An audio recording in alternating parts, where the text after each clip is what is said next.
Well, in other news, Nelson Mandela Bay Municipality now appearing to face day zero.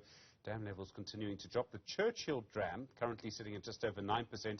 It's got, excuse me, an estimated 11 days of water. The Luri Dam is at 44% capacity. It's got 37 days left. We're joined now by the SA Weather Services spokesperson in Nelson Mandela Bay, Garth Sampson, someone with immense experience of the weather in this area. Garth, good afternoon to you, and thank you for your time. Why has it been Good afternoon.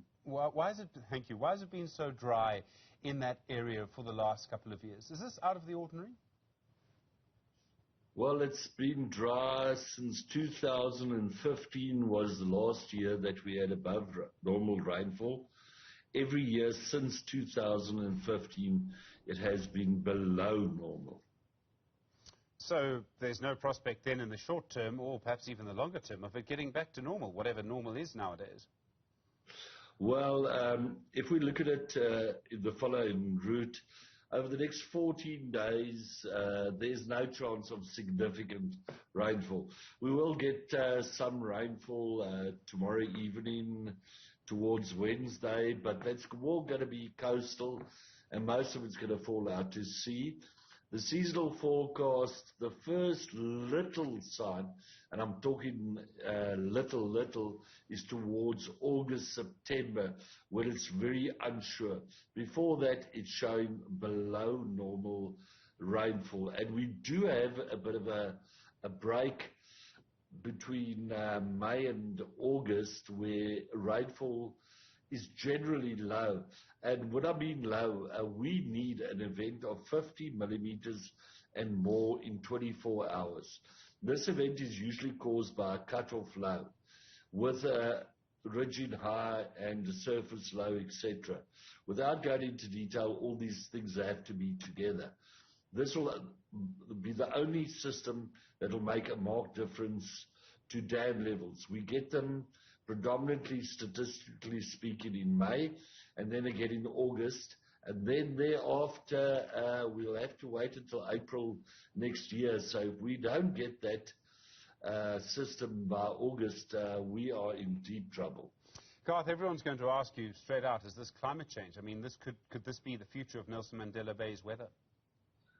Well, I've always been a strong protagonist of people using the term very loosely and not having a backup statement with it. But if we look at the protagonists or the advocates of climate change, they say peaks will be higher and troughs will be lower. Looking at that, if you look at the statistics since 2000 in this area, the lows have been extremely low, record lows. So we look at the last 22 years, records have been low.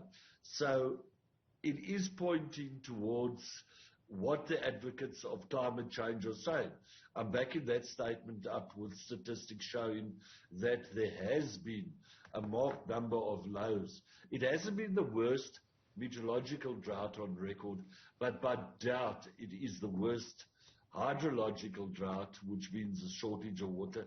And coupled to that, the next drought will even be worse, because if we go with the protagonists of climate change, that trough's going to be deeper, but then also added to that, we're going to have more people and thus more demand on water. So in the future, even building bigger dams, deeper dams, may not help you? Yes. I'd virtually go. Remember, we have only got a limited amount of water. Water has got, we can only get so much rain. And it's quite simple. The more people, the more demand on drinking water. The more people, the more demand on food. The more demand on food, the more demand on farmers who must produce, so they need more water. The more people, the more demand on industry, which needs more water. And the circle goes and goes and goes. So yes, if we go with the advocates of climate change that said the troughs will be deeper, then we're in for a real rough ride in the future as far as water goes. And it's very disturbing. I've seen standpipes going up in lots of regions throughout the city. It is very disturbing. Garth Sampson. But the big problem, the problem, and I want to emphasize this. I just heard in the meeting today, there's a large percentage of people or households that are using more than 30 kiloliters a month. Consumption has not reduced under these circumstances. And the only way we're going to get to these new augmentation schemes is if people are more frugal with water. Flush your toilet once or twice less a day. That's 10 liters per person. Work that out over the long run. We've all got to work together. Every single citizen of the Bay has got to work together to reduce consumption. Garth, Sampson, thank you.